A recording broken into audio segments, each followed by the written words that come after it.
फक्त लोणचं विकून व्यवसाय नाही, तर हजारो ग्रामीण महिलांना उद्योजक बनवणारा भारतातील एक भन्नाट स्टार्टअप ही आहे फार्म दीदीची प्रेरणादायी यशोगाथा.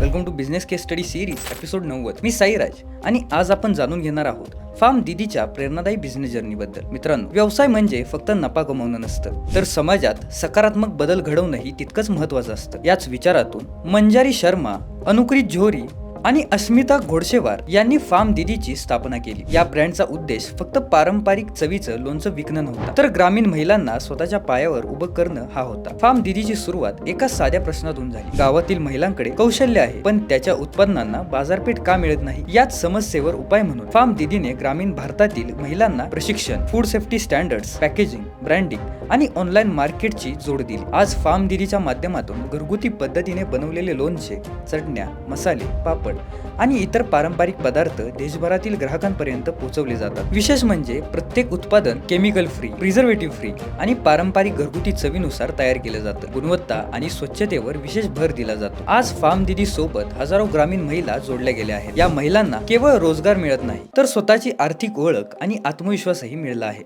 फार्म दीदीच्या या नाविन्यपूर्ण मॉडेलची दखल shark tank India, UNDP, NITI Aayog आणि इतर अनेक प्रतिष्ठित संस्थांनी घेतली आहे. अलीकडेच कंपनीने व्यवसाय विस्तारासाठी 7 कोटींपेक्षा अधिक सीड फंडिंग देखील उभारली आहे. आज फार्म दीदी हा फक्त एक फूड ब्रँड राहिला नाही, तर ग्रामीण महिला सक्षमीकरण, पारंपरिक चव आणि आधुनिक व्यवसाय यांचं यशस्वी उदाहरण बनला आहे. मित्रांनो, मोठा व्यवसाय तोच जो फक्त स्वतः वाढत नाही, तर इतरांनाही सोबत घेऊन पुढे जातो. आणि हाच विचार घेऊन फार्म दीदी आज हजारो ग्रामीण महिलांच्या आयुष्यात आर्थिक स्वावलंबनाची नवीन पहाट घडवत आहे. तर तुम्हाला ही स्टोरी कशी वाटली आम्हाला कॉमेंटमध्ये सांगा आणि बिझनेसवाल्याला फॉलो आणि सबस्क्राईब करायला विसरू नका. धन्यवाद.